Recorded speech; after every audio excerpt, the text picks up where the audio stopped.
হযরত ইবনুল জৌজি একজন বিশ্ববিখ্যাত মুহাদ্দিস আলেম ছিলেন। তিনি বলছেন, ইবনুল জৌজি তিনি যুবকদেরকে লক্ষ্য করে বলছেন, হে যুবক, তোমরা প্রত্যেকেই নিজ নিজ মহল্লার আশেপাশে হিসাব করে দেখো তোমার সমবয়সী কিশোর যুবক কতজন আর সমপরিমাণ বৃদ্ধ কতজন। তাহলে দেখবা তোমার সমবয়সী কিশোর যুবক যদি হয় 30 জন 50 জন, তো তোমার বাড়ি পাড়া মহল্লায় তার সাথে হিসাব করলে বৃদ্ধ হবে 2 জন 3 জন 1 জন।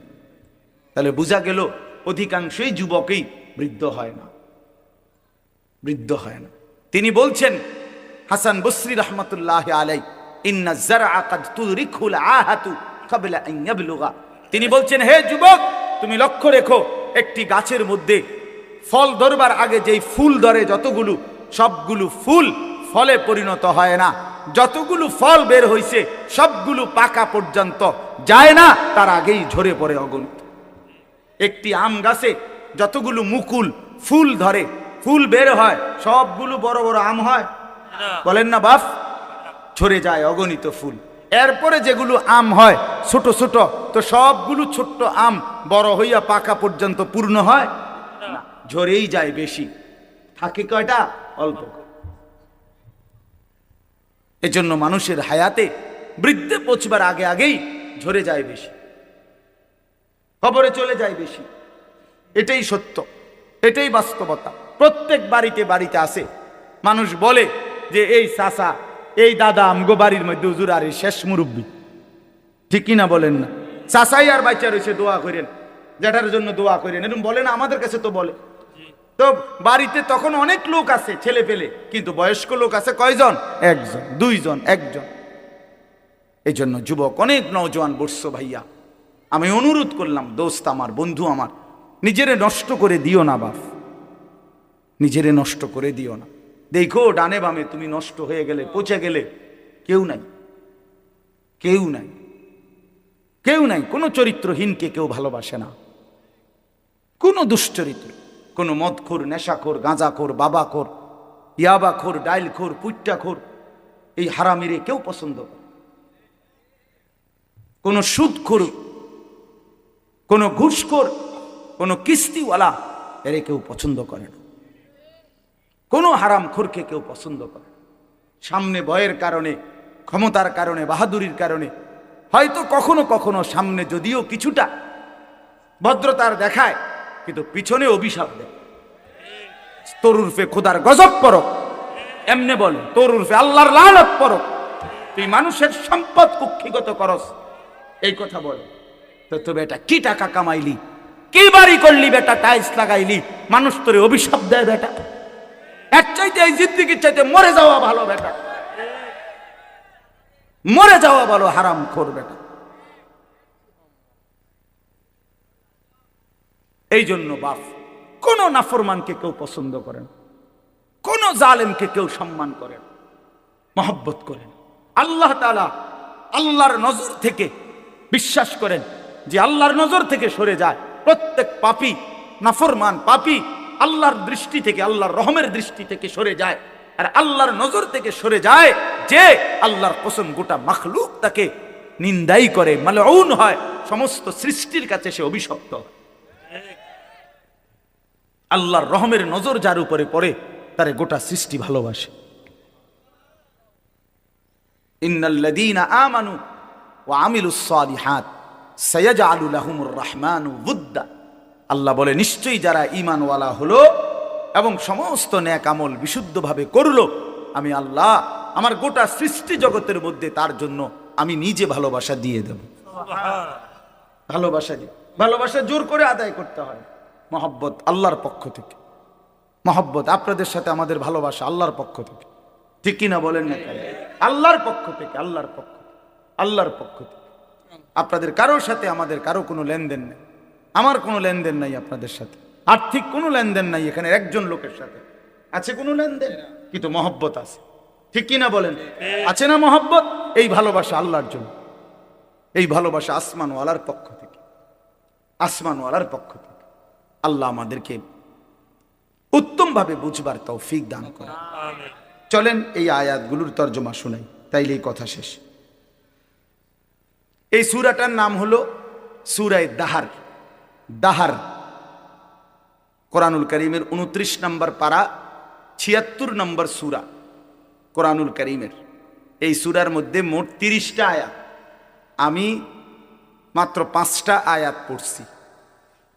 অল্প একটু সময়ে 5টা আয়াতের সংক্ষিপ্ত তর্জমা শুনাই ইনশাআল্লাহ, তাইলে আমাদের কথা শেষ হবে। আগে একটা কথা শুধু আমরা বুঝি, একসাথে আমি মুখে বলে নেই, তাহলে তর্জমা করলে সহজ হয়ে যাবে ইনশাআল্লাহ। সূরাটার নাম হলো সূরা দাহার। দাহার মানে হলো যুগ। আমরা যে বলি যুগ যুগ ধরে, এই যুগ বলে আর কি। সময়ের একটা অংশকে কি বলে? যুগ বলে। এই যুগ দাহার। এই সূরাটার 30টা আয়াত। এই সূরাটার একটা বৈশিষ্ট্য হলো কোরআনুল কারীমের এই সূরাটার মধ্যে, পুরা কোরআনের মধ্যেই আল্লাহ তাআলা জান্নাতের অনেক বর্ণনা দিয়েছেন। একটু আগে আমি আইসা শুনতেছিলাম মাওলানা আব্দুল হক ভাই শেষ যে অংশ কথা বলতেছেন জান্নাতের কথাই বলতেছিলেন, জান্নাতের তেলাওয়াতের কথা বলতেছিলেন, ঠিক না? হ্যাঁ, হযরত দাউদ আলাইহিস সালামের কণ্ঠে তেলাওয়াত। আচ্ছা, কি মজাটা হবে না? কি মজাটা! আল্লাহু আকবার, আল্লাহ। 70,000 বছর এক টানা হযরত দাউদ আলাইহিস সালাম তেলাওয়াত করেন। সুবহানাল্লাহ, 70,000 বছর। এই 70,000 বছর জান্নাতীরা সব ভুইলা শুধু ওনার তেলাওয়াত শুনে। আল্লাহু আকবার। এরপরে থামবে, তো এরপরে আল্লাহ তাআলা আমাদের প্রিয় নবী, ছেলেরা তোমরা এই যে তোমরা যে ফাজলামি করতেছো এখানে বৈশা, এই বেটা আহাম্মক কোথাকার, নামো এখান থেকে বেটা, অপদার্থ বেটা, এতটুকু আক্কল নাই বেটা, নামো এখান থেকে, নামো। তোমার বাপ দাদার সমান মানুষ এখানে বসা আছে বেটা, আহাম্মক বেটা। আখলাক শিখবে কখন ছেলেরা বলেন মিয়া? মুসলমানের বাচ্চা ন্যূনতম আখলাকও যদি না শিখে জীবনে আমাদের হলোটা কি? তাইলে আবার বলে কতগুলো খাট পালং আর সোফা আর কতগুলো ফার্নিচার আর কাচের প্লেট নুনের বাড়ির হিসাব দিয়া কবরে চলে যাচ্ছে। জীবন মানে কতকটা ঘর করছে, জিন্দিগি মানে একটা বিল্ডিং করে দিছে, জিন্দিগি মানে এক সেট খাট বানাইয়া সোফা বানাইয়া দিছে। খালাস 60 বছর জীবনের ব্যয় করছে এই একটা কামে, এতটুকুই জীবন মিয়া। সন্তান যদি আখলাক না শিখে, স্ত্রী যদি পর্দানশীল না হয়, ছেলেটা যদি নামাজি না হয়, মেয়েটা যদি পর্দানশীল না হয়, খাট পালং আর এই সোফা ফার্নিচার দিয়া হবে কি? কি হবে মিয়া? 10 বছরের ব্যবধানে, 20 বছরের ব্যবধানে একটা ফার্নিচারও আমনে মইরা 20 বছর পরে কবর থেকে উঠা আমনের ঘরে আইসা ঢুইকা দেখেন আমনের আমলের বানানো কিচ্ছু নেই, কিচ্ছু নাই। আমার দাদা 10 গ্রামের মধ্যে জমিওয়ালা ছিলেন।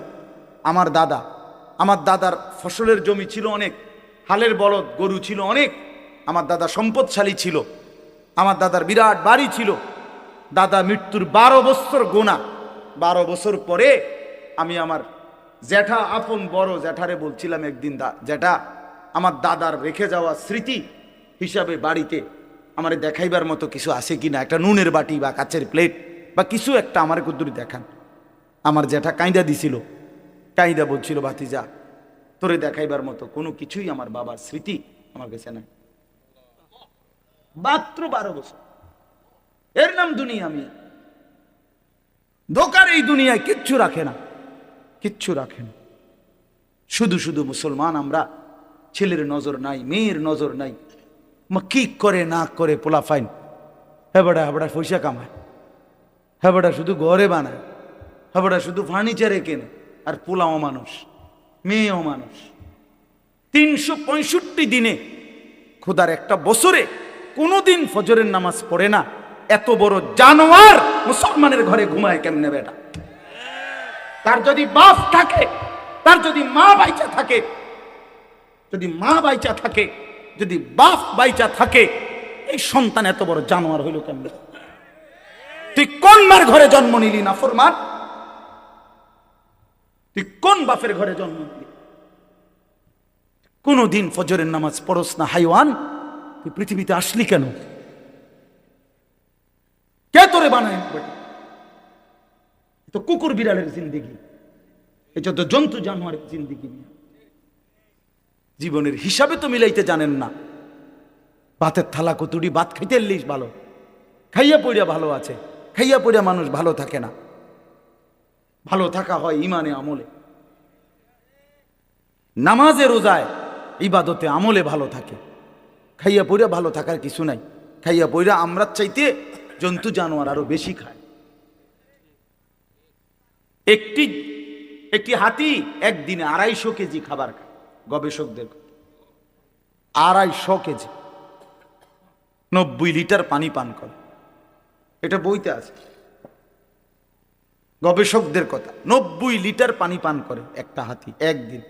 তো পৃথিবীতে কতগুলো হাতি? সারা বাংলাদেশে কতগুলো হাতি? সারা পৃথিবীতে কতগুলো হাতি? তার আল্লাহর দুনিয়া, আল্লাহর দেওয়া রিজিক ওরা কি পরিমাণ ভক্ষণ করছে, আমরা সেই তুলনায় কিছু খাই মিয়া? কি খাই আমরা? কি খাই আমরা? এই জন্য দয়া করে রাগ হইয়েন না, বুঝাইতে চাইলাম। ছেলেদের দিকে নজর দেন, মেয়েদের দিকে নজর দেন। সংসারে মানুষ হলো আসল। মানুষ নষ্ট হইয়া গেলে ফার্নিচার দামি হইলে লাভ কি?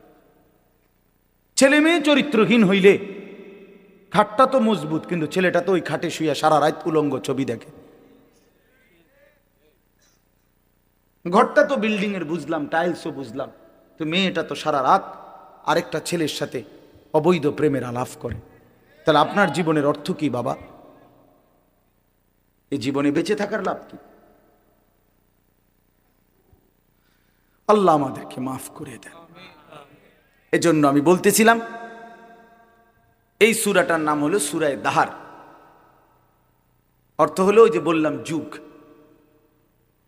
এই সূরার মধ্যে একটা বৈশিষ্ট্য হলো আল্লাহ তাআলা এই সূরার মধ্যে জান্নাতের বর্ণনা, পুরা কোরআনের মধ্যেই জান্নাতের বর্ণনা আছে। তবে এই সূরার মধ্যে সবচেয়ে চমৎকার, মানে লম্বা এবং খুব হৃদয়গ্রাহী আকর্ষণীয় ভঙ্গিমায় আল্লাহ তাআলা জান্নাতের বর্ণনা দিয়েছেন এই সূরার মধ্যে।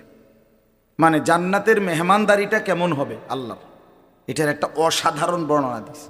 আপনি শুনলে পুরাটা সূরা এক্ষণ যাইতে মন চাইবে। জানেন, এক্ষণ যদি আপনার লগে গাড়ি যাই, যদি ফতে জান্নাত পাই নাই মেলাম, এতটা সুন্দর। সুবহানাল্লাহ, সুবহানাল্লাহ। তো জান্নাতের বর্ণনা আল্লাহ তাআলা এই সূরার মধ্যে অত্যন্ত আকর্ষণীয় ভঙ্গিমায় পেশ করেছেন। তো রাসূলুল্লাহ সাল্লাল্লাহু আলাইহি ওয়াসাল্লামের উপরে যেদিন এই সূরাটা নাজিল হয়, মানে যেদিন এই সূরা নাজিল হচ্ছিল, তখন নবীজির সামনে কয়েকজন সাহাবী বসা ছিলেন। এর মধ্যে একজন সাহাবী ছিলেন সামনে বসা, উনি একদম কালো চেহারা, হাবশি, কালো মানুষ, রাসূলুল্লাহ সাল্লাল্লাহু আলাইহি ওয়াসাল্লামের সাহাবী। তে এই টাইমে সাহাবীদের সামনে, নবীজির সামনে বসা, কথাবার্তা বলতেছেন। ঠিক এই টাইমে হযরত জিবরাইল আলাইহিস সালাম নবীজির কাছে আসলেন। তো নবীজি সাল্লাল্লাহু আলাইহি সাল্লামের কাছে জিবরাইল যখন আসতেন কোরআন নিয়া, মানে ওহী নিয়া, তখন আল্লাহ নবী সাল্লাল্লাহু আলাইহি ওয়াসাল্লামের চেহারা মোবারক বদলে যেত, চেহারার রঙই পাল্টায় যেত। তো সাহাবায়ে কেরাম চেহারার দিকে তাকাইলেই বুঝতেন জিবরাইল আসছে। কে আসছে? জিবরাইল। এমনিতে আমাদের প্রিয় নবী সাল্লাল্লাহু আলাইহি সাল্লাম তিনি গোটা কায়নাতের সবচেয়ে সুন্দর, সবচেয়ে সুন্দর। মুহাদ্দিসিনে কেরাম বলে, কিতাবের মধ্যে আছে, আল্লাহ তাআলা অর্ধেক সৌন্দর্য, এই সৃষ্টি জগতের অর্ধেক সৌন্দর্য আল্লাহ তাআলা ইউসুফ আলাইহিস সালামকে দান করেছেন, আর বাকি অর্ধেক সারা সৃষ্টিকে দিয়েছেন। বুঝেন নাই? এই বাকি অর্ধেক সৌন্দর্য দিয়া গাছ এত সুন্দর, ফুল এত সুন্দর, ফল এত সুন্দর, মাছ এত সুন্দর, পাখি এত সুন্দর, হাজারো নারী এত সুন্দর, আসমান এত সুন্দর, জমিন এত সুন্দর, এগুলো হলো অর্ধেক। আর ইউসুফ আলাইহিস সালাম একাই অর্ধেক। আচ্ছা বেটা কি সুন্দর আছিল, বেডিরা যে দৌড় দিছে না পাগল হইয়া, এইটাই তো বহুত কথা। তো ইউসুফ আলাইহিস সালাম অর্ধেক সৌন্দর্য আল্লাহ দিছেন, আর বাকি সৃষ্টি জগৎকে আল্লাহ তাআলা অর্ধেক সৌন্দর্য দিয়েছেন। এটা নবীজি বলছেন সাল্লাল্লাহু আলাইহি ওয়াসাল্লাম। তো মুহাদ্দিসিনে কেরাম ব্যাখ্যা করছে যে নবীজি তো দুই ভাগ করে দিলেন, অর্ধেক বললেন ইউসুফকে দিছে আল্লাহ, অর্ধেক সৃষ্টি জগৎকে, তো তিনি নিজে বুঝেন নাই, মানে উনি নিজের ব্যাপারে তো কিছু বললেন না, ওনার সৌন্দর্যটা। তো মুহাদ্দিসিনে কেরাম বলেন এর দ্বারা এটাই প্রমাণ করিলেন বিনয়ের কারণে, তাওয়াজুর কারণে, নিজেরটা তো বলেন নাই, বুঝাইতে চাইলেন উম্মত আল্লাহ তাআলা অর্ধেক ইউসুফকে দিয়েছেন, অর্ধেক গোটা সৃষ্টিকে দিয়েছেন, একা বন্ধু মুহাম্মদকে পুরাটাই দিয়েছেন, পুরাটাই। হুসনে ইউসুফ দমে ঈসা ইয়াদে বাইদাদারি আঁচে খুবা আহমাদারান তু তনহা দারি। আল্লামা ইকবাল বলে, হে নবী মুহাম্মদ সাল্লাল্লাহু আলাইহি সাল্লাম, ১৬ লক্ষ আম্বিয়ার যত গুণ, সৌন্দর্য, বৈশিষ্ট্য একটা একটা করে যদি তালাশ করি আপনার মাঝে, আপনি একাই সব। তু তনহা দারি, আপনি একাই, তনহা মানে একা, আপনি একাই সব। সব রং, সব ঢং, সব সৌন্দর্য, সব গুণ, সব সিফাত আপনার মধ্যে, আপনার মধ্যে। কি পরিমাণ সুন্দর ছিলেন নবীজি, সুবহানাল্লাহ, কি পরিমাণ সুন্দর ছিলেন। হযরত আয়েশা রাদিয়াল্লাহু তাআলা আনহা একদিন বলছিলেন, দুনিয়াবাসী শুনছি ইউসুফ আলাইহিস সালামের সৌন্দর্য দেখে মহিলারা নাকি হাত কাইটা ফেলছে। আমার স্বামীর সৌন্দর্য যদি এক নজর দেখতো, বেটিরা কলিজা কাইটা ফেলত। আসারনা বিতাকতিইস সুদুরি আলাল ইয়াদ, তাহলে ওই নারীরা হাতের বদলে নিজেদের কলিজা কাইটা ফেলত, জান দিয়ে ফেলত, জান। এবং সাহাবায়ে কেরাম তো রাসূলুল্লাহ সাল্লাল্লাহু আলাইহি ওয়াসাল্লামের মহব্বতে অগণিত সাহাবী, অনেক সাহাবী জান দিয়ে দিয়েছে। निकल जाए दम तेरे कदमों के नीचे, यही दिल की हसरत, यही दिल की आरजू है। হ্যাঁ, সাহাবায়ে কেরামের মানসিকতাই ছিল যে হে প্রিয় বন্ধু, হে প্রিয় নবী, আপনার কদমের নিচে জীবন দিয়ে দিলাম, এটাই দিলের তামান্না ছিল, এটাই দিলের আফসোস ছিল, আফসোস ছিল। তো আল্লাহ নবী সাল্লাল্লাহু আলাইহি সাল্লাম সাহাবীদের সামনে বসা, তো জিবরাইল আসলেন, কোরআন নাজিল করলেন। নবীজি সাল্লাল্লাহু আলাইহি সাল্লাম, জিবরাইল যখন চলে গেলেন, তো আল্লাহ নবী সাল্লাল্লাহু আলাইহি ওয়াসাল্লাম এবার এই উপস্থিত সাহাবীদের কাছে এই সময়ে জিবরাইল এই সূরাটাই নাজিল করছেন, ৭৬ নম্বর সূরা, ২৯ নম্বর পারা, সূরা দাহার। কি নাম? এই সূরাটা মাত্র ৩০টা আয়াত, ছোট সূরা। এই সূরা নাজিল করলেন, আল্লাহ নবী শুনাইলেন সাহাবীদেরকে। এই শুনাইছে যে এই জান্নাতের এমন বর্ণনা এই সূরার মধ্যে, বললাম না এতটা সুন্দর, এতটা হৃদয়, কলজা শুদ্ধা লাইরা ফেলে। এইটা শুই না নবীজির জবানে, ওই যে সামনে যে একজন বললাম কালো রঙের সাহাবী ছিল, সাদা সিধা মানুষ, এমন কোনো উল্লেখযোগ্য না উনি, কিন্তু উনি রাসূলুল্লাহ সাল্লাল্লাহু আলাইহি সাল্লামের জবানে এই সূরার তেলাওয়াত শুই না, জান্নাতের বর্ণনা শুই না, একটা চিৎকার মারছে। এক চিৎকারে ওইখানেই তাফসীরে কুরতুবিতে লিখছে, ওইখানেই তিনি ইন্তেকাল করছে, সাথে সাথে জান দিয়ে ফেলছে। জান্নাতের আশা, জান্নাতের আগ্রহে। তাফসীরের মধ্যে আছে যে নবীজি তখন সাহাবীদেরকে বললেন, লাকাদ আখরাজা নাফসা সাহিবিকুম আশ-শাওকু ইলাল জান্নাহ, তোমাদের এই বন্ধু জীবন দিল জান্নাতের শৌক, জান্নাতের আগ্রহে। এই যে বাপ, এক মুমিনের সিফাত, এক মুমিনের কলিজার মধ্যে। আমরা মুসলমান, আমরা মুসলমান বাপ, আমাদেরকে আল্লাহ ইমানের দৌলত দিয়েছে, আমাদেরকে আল্লাহ কালেমার দৌলত দিয়েছে, একজন শ্রেষ্ঠ রসুল দিয়েছেন, একটা শ্রেষ্ঠ কিতাব দিয়েছেন, একটা শ্রেষ্ঠ ধর্ম দিয়েছেন, একজন শ্রেষ্ঠ মালিক আমাদের আছে আল্লাহ। আমাদের 4টি জিনিস আমাদের কাছে আছে সর্বশ্রেষ্ঠ, আমরা ভাগ্যবান। আমাদের সর্বশ্রেষ্ঠ আল্লাহ, আমাদের রসুল সর্বশ্রেষ্ঠ, আমাদের কিতাব সর্বশ্রেষ্ঠ, আমাদের ধর্ম সর্বশ্রেষ্ঠ। 4টি সর্বশ্রেষ্ঠ নিয়ামত যার কাছে আছে, সে নষ্ট হবে কেন? সে চরিত্রহীন হবে কেন? সে গুমরা হবে কেন? পথ হারা হবে কেন? সে জাহান্নামী হবে কেন? তাইলে জান্নাত কার জন্য আল্লাহ বানাইল? আল্লাহ বলেন, বান্দা বলবেন, বিশ্বাস করেন, কোরআন শরীফে আছে, ফাবি আইয়ি হাদিসিন বাদাহু ইউমিনুন।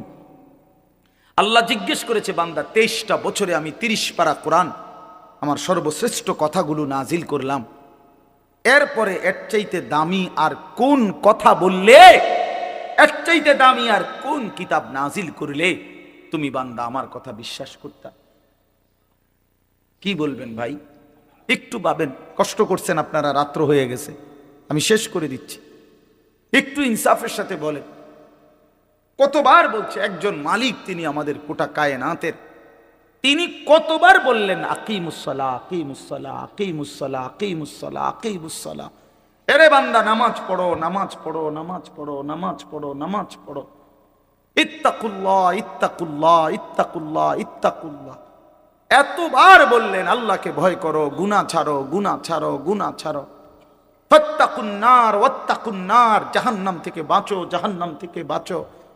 খোদার কসম বাপ, আল্লাহ হাসরের ময়দানে জিজ্ঞেস করবে আমাদেরকে, বান্দা আর কেমনে বললে, কতবার বললে, আর কোন কথা বললে তুমি আমার কথা বানতা? বলো না ভাই। নওজোয়ান ছেলে তোমরা বলো ভাই, যারা এক ওয়াক্ত নামাজ পড়ো না, কেন পড়ো না ভাই? কেন পড়ো না ভাই? বলো না ভাই। আল্লাহর কতবার বললে তুমি শুনতা? ওফ, ও আল্লাহ জিজ্ঞেস করে। তাফসীরের মধ্যে আছে, ওলামায়ে কেরাম বলে রাসূলুল্লাহ সাল্লাল্লাহু আলাইহি সাল্লামও জিজ্ঞেস করে হাসরের মধ্যে, যে উম্মত জানো তুমি 23টা বছর একটানা দিবা নিশি আমি কাঁদছি, আমি কাঁদছি উম্মত 23 বছর। নবী সাল্লাল্লাহু আলাইহি সাল্লাম জিজ্ঞেস করবে আমাদেরকে 23টি বছর।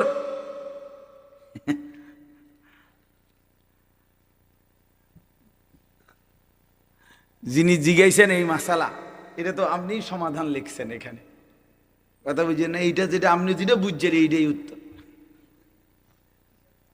বুঝছেন নি কথা? আচ্ছা, তো বলতেছিলাম যে মানে রাসূলুল্লাহ সাল্লাল্লাহু আলাইহি সাল্লাম আমাদেরকে জিজ্ঞেস করবে, উম্মত আমি 23টা বছর দিবানিশি কাঁদছি তোদের জন্য, তোদের জন্য।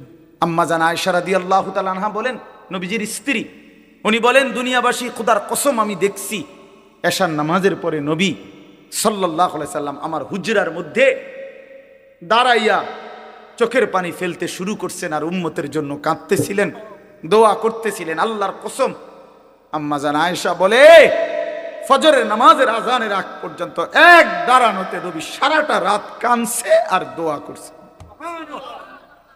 সারা রাত, সারা রাত, সারা রাত চোখ লাল হয়ে গেছে, দাড়ি মোবারক ভিজে গেছে, বুকের পশম ভিজে গেছে। ওয়াকাদ তাওয়াররামাত কাদামাহু, আম্মা জান আয়েশা বলে দুইটা পা ফুলে ফুলে গেছে। এত রাত কাঁদলেন।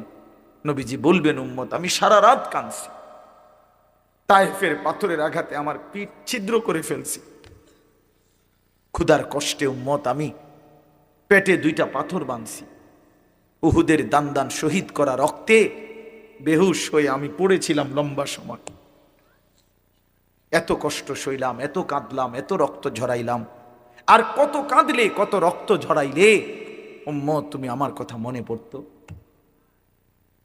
বলে জিজ্ঞেস করে আমার ভাই, আমি বলে গেলাম। নিজেদেরও ব্যস্ততা একটু বেশি এখন, এই জন্য বারবার আসতে, আমি তো কত আসছি আপনাদের এখানে, আশেপাশে কত মাহফিলে আসছি,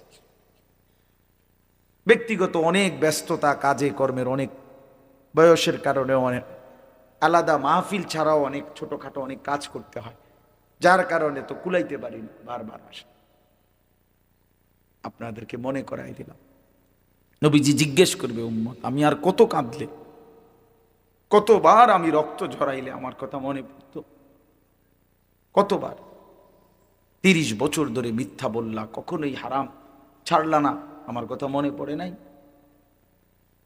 60 বছর বয়স উম্মত, সেই পর্যন্ত টানা বিড়ি সিগারেট খাইয়া গেলা, আমার কথা মনে পড়ে নাই? তুমি জানো না আমি দুর্গন্ধ পছন্দ করতাম না? আজীবন ব্রাশ করে গেলা, কোনোদিন মেসওয়াক করার কথা মনে পড়লো না? সারা জীবন ডাইনিং টেবিলে খাইয়া গেলা, কোনোদিন দস্তরখানের কথা মনে পড়লো না? 30 বছর ধরে উম্মত দিবানিশি প্রতিনিয়ত দাড়ি কাইটা গেলা, এইভাবে যে বারবার দাড়ি কাটলা, আমার কথা কখনোই মনে পড়ে নাই? আমি যে পেটে পাথর বাঁধছিলাম, আমি যে তায়েফের পাথরের আঘাতে পিঠ চালনির মতো ছিদ্র করে ফেলছিলাম, হ্যাঁ, আজ কার কাছে আসছো সুপারিশের জন্য? সুপারিশের কি কোনো নিয়ম কানুন নাই? আপনি কি ভাবছেন চাচা? বাপ আপনাদেরকে বলেন, বলেন নবীজি সাল্লাল্লাহু আলাইহি সাল্লাম যে সুপারিশ করবে হাসরের ময়দানে, এটা তো ঠিক, 100 ঠিক, কিন্তু এটার কি কোনো নিয়ম কানুন নাই?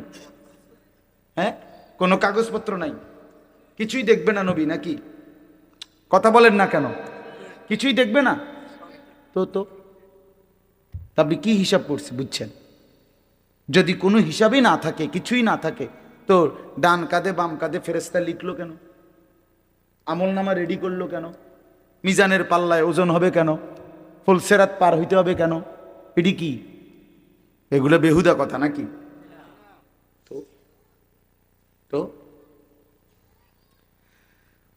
এই জন্য কোরআন শরীফে স্পষ্ট আছে, বহু নাফরমান পাপী, কোরআন শরীফে আছে, হাসরের ময়দানে আল্লাহ বলেন, ওমান আ'রাযা আন যিকরি ফাইন্না লাহু মাঈশাতান দানকা ওয়া নাহশুরুহু ইয়াওমাল কিয়ামাতি আ'মা। অসংখ্য নাফরমান যারা আমি আল্লাহকে ভুলে গেছিল, আমি আল্লাহ কিয়ামতের দিন তাদেরকে অন্ধ বানিয়ে উঠাবো। কি কোরআনের আয়াত কি না? ক্বালা রাব্বি লিমা হাশারতানি আ'মা ওয়া ক্বাদ কুনতু বাসীরা। নাফরমান বলবে হাসরের ময়দানে, রব্বুল আলামিন, এটা আপনি কি করলেন মাওলা? আমি তো দুনিয়ার জীবনে দেখতাম, আমি তো পুরাপুরি চোখওয়ালা ছিলাম, আজ আপনি আমারে কেন অন্ধ বানায়া উঠাইলেন? ক্বালা রাব্বি লিমা হাশারতানি আ'মা ওয়া ক্বাদ কুনতু বাসীরা। আল্লাহ তাআলা বলবেন, বান্দা, দুনিয়ার পুরাটা হায়াত তুমি আমারে ভুলে গেছিলা, আজকে হাসরের ময়দানে আমি আল্লাহ তোমাকে ভুলে গেলাম। কাযালিকা আতাতকা আয়াতুনা ফানাসিতাহা ফাকাযালিকাল ইয়াওমা তুনসা। বহুবার আমার আয়াত, বহুবার আমার বিধান মনে কি পড়ে বান্দা? কত লক্ষবার আজান হইছিল, 30 বছরে কত আজান শুনছিলা, কিন্তু আমারে একবারও সেজদা দাও নাই, বারবার ভুলে গেছো আমারে। 30 বছর মিথ্যা বলো, 30 বছর সুদের লেনদেন করেছ, 40 বছর ওজনে কম দিছ, কাস্টমার রে ঠকাইছ, 3 নম্বর মাল রে 1 নম্বর বলে গেছো। 30 বছর তোমার স্ত্রী কোনোদিন পর্দা করে নাই, মেয়েটা কোনোদিন পর্দা করে নাই, বিবি নামাজ পড়ে নাই। 30 বছর 50 বছর টানা লাগাতার তোমার ঘরে প্রতিদিন রঙিন টেলিভিশনে নাচ গান নর্তকীর ছবি নাটক সিনেমা চলতো, এইভাবে কেমনে আমারে ভুলে গেলা বান্দা? বাদ দুগা খাওয়াইছি দেইকা মনে করছো আর কোনো হিসাব নাই? দুনিয়া তো আমি আল্লাহ খাইতে দেই, এটা তো আমি জন্তু জানোয়ারকেও দেই। কুলু ওয়া তামাত্তাউ কালিলান ইন্নাকুম মুজরিমুন। আল্লাহ প্রত্যেক নাফরমানকে ডাক দিয়ে বলে, নাফরমান, অল্প সময়ের জন্য আমার দুনিয়া খাও, ওয়া তামাত্তাউ, ভোগ করো, তবে মনে রাখো ইন্নাকুম মুজরিমুন, তুমি কিন্তু পাপী। সকালে 8টায় নাফরমান নাস্তা খাইতে বসছো, আল্লাহ বলে খাও, অসুবিধা নাই, বাধা দেব না, বান্দা খাও, কিন্তু মনে রাখিস বেঈমান ফজরের নামাজ পড়ো নাই। এটা শুধু মনে রাখো, পরে হবে, এখন খাও। রাতের 10টা বাজে নাফরমান খাইতে বসলা, আল্লাহ ডাক দিয়ে বলে, বান্দা খাও, অসুবিধা নাই, দুনিয়া এটা আমি কুত্তারেও খাওয়াই, দুনিয়া আমি কুত্তারেও খাওয়াই, তোরে খাওয়াবো না কেন বেটা? খা, ঠিক আছে খা, শুধু মনে রাখবি বেঈমান এশার নামাজ পড়ো নাই, হিসাব রাখছি। হ্যাঁ, ইন্নাকুম মুজরিমুন। আমি একটা ছোট্ট উদাহরণ দিয়ে বুঝবেন, মজার উদাহরণ। আমি কয়দিন আগে একটা জিনিস কিনছি এক লোকের থেকে 100 টাকা দামে, বেটায় কইছে 100 টাকা, আমি বলছি 80 টাকা দিবেন। হে কইছে রাজি হইছে। আমি 100 টাকা মালটা আমারে দিছে, 100 টাকার নোট দিছি। এবারে হে বেটা আমারে 20 টাকা দেয় না, ফেরত দেয় না আর কি। আমি বলছি তো 20 টাকা দেন, আপনি কইছেন রাজি হয়েছেন, হেতে দেয় না। তো পরে আমি বললাম 20 টাকাও নেন, 100 টাকা পুরাই নিয়ে যান, মনে রাখেন শুধু এর দূর যে 20 টাকা জুলুম করে নিছে। বুঝেন নাই কথা? আপনি শুধু এর দূর মনে রাখেন, পরে হইব এটি কথা হইব, হাসরের ময়দানে এগুলো কথা হইব, আরো বহুত কথাবার্তা আছে। হাসরের ময়দান তো আর 1-1.5 ঘন্টার না, প্রথম দিনেই 50,000 বছর। তো একদিন কেউ একদিন করবোটা কি, কথাবার্তাই তো হইব। হাসরের ময়দানের একদিন কত? 50,000 বছর। কোরআন শরীফের আয়াতে আল্লাহ বলেন, তাহলে একদিন লাগাইয়া কর্মটা কি, কথা হইব অনেক। হ্যাঁ, এর সময় নিয়ে ফিডা হইব, ধীরে ধীরে সুন্দর করে যত্ন করে ফিডা, টাঙ্গাইয়া ফিডা। কি মনে করছো বান্দা? এজন্য আল্লাহ তাআলা বলে, বান্দা নাফরমান দুনিয়া ভোগ করবে ঈমান, কোনো অসুবিধা নাই। দুনিয়া আমি কুত্তারেও ভোগ করাই, জানোয়ারকেও ভোগ করাই। ऐसे रहे या वैसे रहे, वहां देखना फिर कैसे रहे।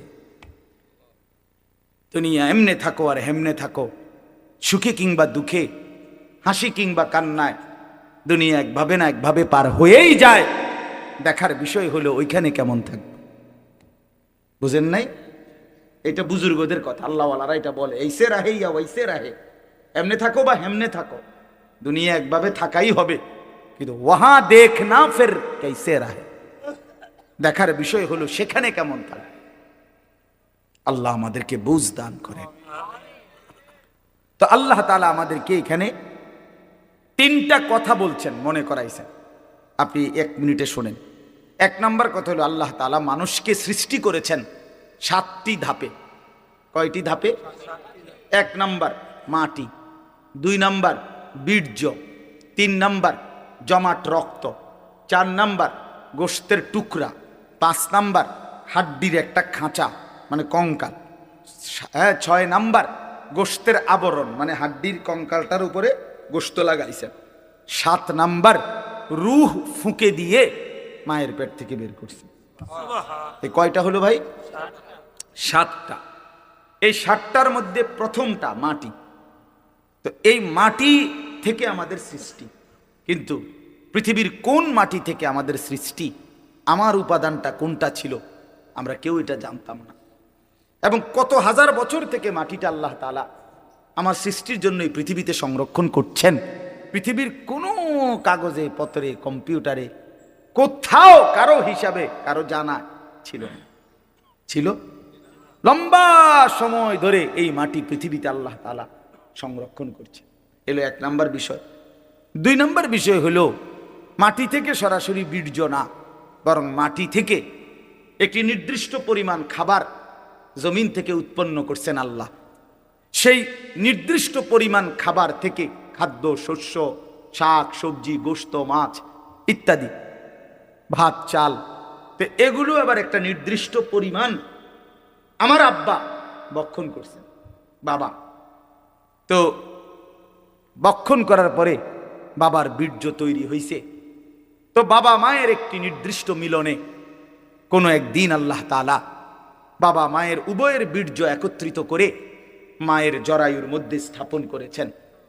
সেখান থেকে আবার 9 মাস 10 মাস লাগায়া ধীরে ধীরে ধীরে ধীরে তৈরি করে সাজিয়ে নাক চোখ কান দিয়ে একদিন রূহ ফুঁকি দিয়ে আমার এই পৃথিবীর আলো বাতাস দেখাইছেন। তো আল্লাহ তাআলা বলে, বান্দা আচ্ছা একটু ভাবো তো, সেই কতদিন তুমি মাটি ছিলা, কতদিন খাদ্যের উপাদান হিসাবে ছিলা, কতদিন তোমার বাবার বীর্য হিসাবে ছিলা, কতদিন পরে মা আর বাবার মিলন হয়েছে, সেখান থেকে আবার কতদিন লাগায়া তোমারে মায়ের পেটে রেডি করে পৃথিবীতে পাঠাইছি। এই যে লম্বা সময়, 1000 বছর, 100 বছর, যুগ যুগ ধরে তো কেউ জানতো না তোমার নাম, তোমার কোনো উল্লেখ ছিল না, তোমার কোনো আলোচনা ছিল না, পৃথিবীতে তোমার কোনো হিসাব ছিল না, কোনো আদমশুমারিতে তোমার নাম ছিল না। কারো কোনো আলোচনায়, বিশ্লেষণে, পর্যালোচনায়, গবেষণায় তোমার কোনো নাম ঠিকানা ছিল না। আমি আল্লাহ এই সেই অনস্তিত্ব, অপরিচিত, অচেনা জগৎ থেকে আমি আল্লাহ তিল তিল করে ধীরে ধীরে লম্বা যুগ পার করে একদিন তোমার এই পৃথিবীর আলো বাতাস দেখাইলাম। আমি আল্লাহ একাই সেই আমাকে আইসা এই জমিনে পাঠাইবার পরে ভুলে গেলাম। কামটা করলা কি? কেমনে আমারে ভুলে গেলা বান্দা? আমারে ভুললা কেন? তুমি জানো আমি তোমারে কতদিন যাবত লালন করেছি, তোমারে বানাইবার জন্য আমি কত দীর্ঘ সময় ব্যয় করেছি। অথচ আল্লাহ তো কুন বললেই হয়ে যায়। কথা বলেন না? আল্লাহ কুন বললে হয় না? তো সেই আল্লাহ এত লম্বা সময় লাগিয়ে আমাদেরকে সৃষ্টি করেছেন। এই যে আল্লাহ বলেন, হাল আতা আলাল ইনসানি হিনুম মিনাদ দাহর, মানুষদের উপর দিয়ে লম্বা যুগের পর যুগ অতিবাহিত হয়েছে। লাম ইয়াকুন শাইআম মাযকুরা, যখন তাদের কোনো নাম নিশানা উল্লেখ করার মতো কোনো পরিচিতি বস্তু ছিল না। ইন্না খালাকনাল ইনসানা মিন নুতফাতিন আমশাজ, আল্লাহ বলেন এরপরে নির্দিষ্ট একটা সময়ে স্বামী স্ত্রী উভয়ের মিশ্র বীর্য থেকে আমি আল্লাহ মানুষকে সৃষ্টি করেছি। এখন প্রশ্ন হইল, এই কথাটা আবার বুঝেন, প্রশ্ন হইল কেন বানাইছে আল্লাহ মানুষকে? এতদিন লাগাইয়া কেন বানাইলেন? তো আল্লাহ তাআলা বলেন, নাবতালিহি নাবতালিহি, বান্দা এত লম্বা সময় লাগিয়ে তোমাকে বানিয়েছি পরীক্ষা করার। কি করার জন্য? এই আর 5টা মিনিট, এই কথা শেষ। পরীক্ষা করার জন্য, পরীক্ষা করার, পরীক্ষা করার জন্য, পরীক্ষা করার জন্য। পরীক্ষা কি? পরীক্ষা হইল আমি তোমার একটা নির্দিষ্ট হায়াত দিলাম, কাউরে 60, কাউরে 70, কাউরে 50, কাউরে 30, কাউরে 90, যাকে যেটুকু হায়াত দিছি দুনিয়ায় থাকতে দিছি, এটুকু সময়ে পরীক্ষা করতে চাচ্ছি তুমি কি জান্নাতে যেতে চাও না জাহান্নামে। এই পরীক্ষা, এই পরীক্ষার জন্য পৃথিবীতে থাকতে দিছি। বইয়া বইয়া বাত কতটি খাওয়ানোর লাগে, এনে বন সাবানের লাগে না, আর সিরা খাওয়ানোর লাগে, গপ পারণের জন্য না, আর বিড়ি খাওয়ার জন্য না, আর চা দোকানে আলাপ করার জন্য না, আর মোবাইল টিপার জন্য। আল্লাহ বলেন পরীক্ষা করার জন্য। এখন আসেন, আল্লাহ তাআলা বলেন, বান্দা আমি যদি প্রশ্ন করি আল্লাহকে, আল্লাহ আমি পরীক্ষায় উত্তীর্ণ হওয়ার জন্য, আমি জান্নাতের রাস্তা পাওয়ার জন্য আপনি আমারে কি দিছেন?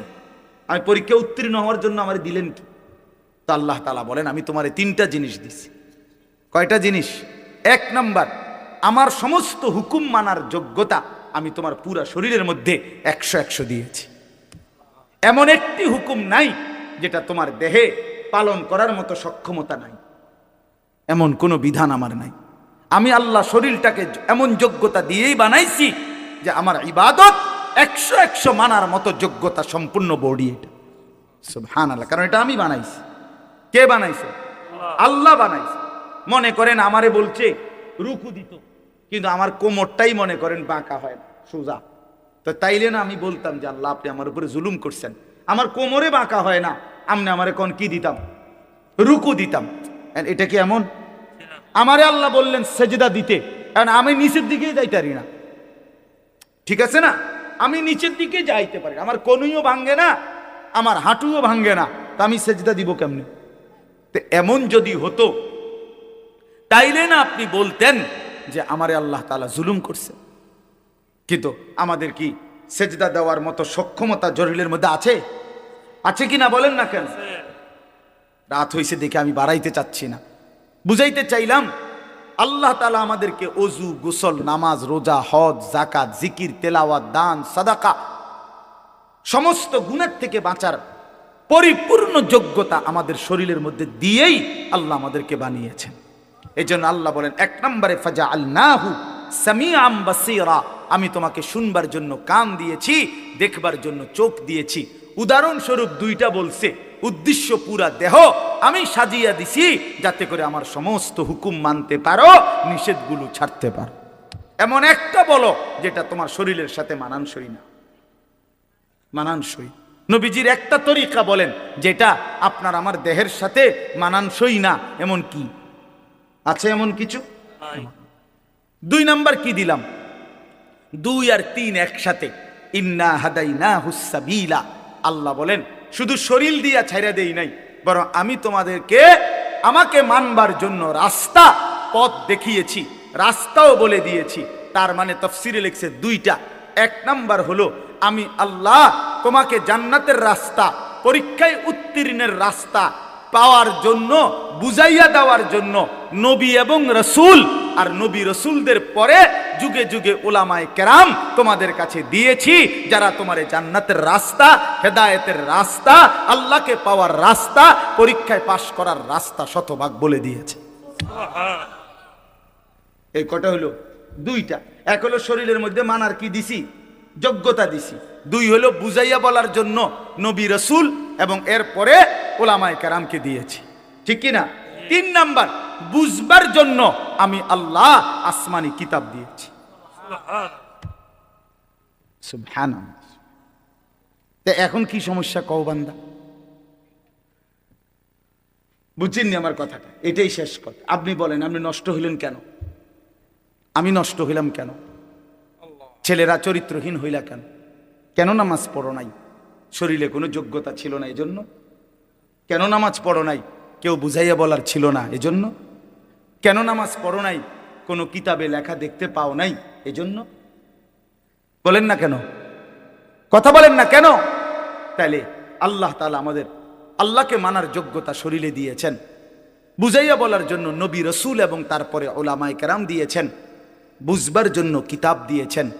তো আল্লাহ বলেন, এবার আমি শুধু দেখতে চাই ইম্মা শাকিরা ওয়া ইম্মা কাফুরা, কে কে এই তিনটি জিনিস পাওয়ার পরেও কে কে আমার অনুগত আর কে অবাধ্য।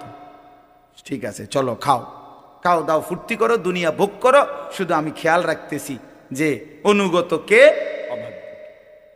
কথা বুঝছেন না? হিসাব হইতে আছে, হিসাব হচ্ছে। কথা বলেন না কেন? ডানে বামে কেউ লিখতেছে, হিসাব হচ্ছে। আল্লাহ বলেন পরে হিসাব খাতাপত্র পরে দেখাম, এখন খাও। ওই যে একটু আগে বললাম, আল্লাহ বলছে দুনিয়া খাও বান্দা, শুধু মনে রাখো তুমি বাটফা, শুধু এটা মনে রাখো, ভাত খাও কোনো অসুবিধা নেই, যে তুমি যে সিটার, শুধু এই কথাটা মনে রাখো। তুমি হারাম খোর, তুমি সুদ খোর, ঘুষ খোর, তুমি নির্লজ্জ, বেহায়া, বেহায়া, বেহায়া। আল্লাহর হুকুম যে মানে না সেটা বেহায়া বেটা। এই আল্লাহ বলেন, এবার যারা অবাধ্য, আমার নাফরমানি করলো, আমি তাদের জন্য ইন্না আ'তাদনা, এই চতুর্থ আয়াত, ইন্না আ'তাদনা লিল কাফিরিনা সালাসিলা ওয়া আগলালা ওয়া সাইরা, আমি আমার নাফরমান বান্দাদের জন্য আখিরাতে রেডি রাখছি তিন জিনিস। কয় জিনিস? এক নাম্বার, আগুনের শিকল, 70 গজ লম্বা, 70 হাত লম্বা আগুনের শিকল। হ্যাঁ, 70 জিরাআন ফাসলুকু, 70 হাত লম্বা আগুনের শিকল রেডি রাখছি, যেটা দিয়ে তোমারে পেঁচানো হবে, বাঁধা হবে। আর কি? আগলালান, 2 নাম্বার হলো তোমার জন্য আমি আল্লাহ তাআলা বেড়ি রাখছি, যেটা দিয়ে তোমার 2 হাত কনুইয়ের সাথে, কাঁধের সাথে বাঁধ দেওয়া হবে। এই 2 হাত এভাবে কাঁধের সাথে বাঁধ দিয়া রাখা হবে। সরাসরি তাফসীরে আছে। আশ্চর্য হলো, একজন সাহাবী বলছেন, আবু দারদা রাদিয়াল্লাহু তাআলা আনহু, এই কথাটা খুব সুন্দর, আমার সবচেয়ে মজা লাগছে তাফসীরে পড়ে। উনি বলছেন, হে আল্লাহর বান্দা, আজকে তোমারে আল্লাহ তাআলা বলছে নামাজের জন্য হাত উঠাও। এমনি নামাজের জন্য হাত উঠাইতে হয় না? নামাজ শুরু করে কেমনে? হাত উঠাইতে হয় কিনা? তো বলেন, আল্লাহ বলে, উনি বলেন যে আল্লাহ আজকে তোমারে বলছে নামাজের জন্য হাত উঠাও, তাইলে তোমার আখিরাতে জান্নাত মিলবে। তো তুমি হাতটা উঠাইলা না নামাজের জন্য। আল্লাহ বলছে, তিনি বলেন একদিন সত্যি সত্যি আল্লাহ হাসরের ময়দানে তোমার হাতটা উঠাবে, কিন্তু সেদিন হাতটা আগুনের বেড়ি দিয়া বাঁধ দিয়া দিবে। আজ উঠাইলে সেজদা হইতো, আজ উঠাইলে নেকি হইতো, আজ উঠাইলে জান্নাত মিলতো।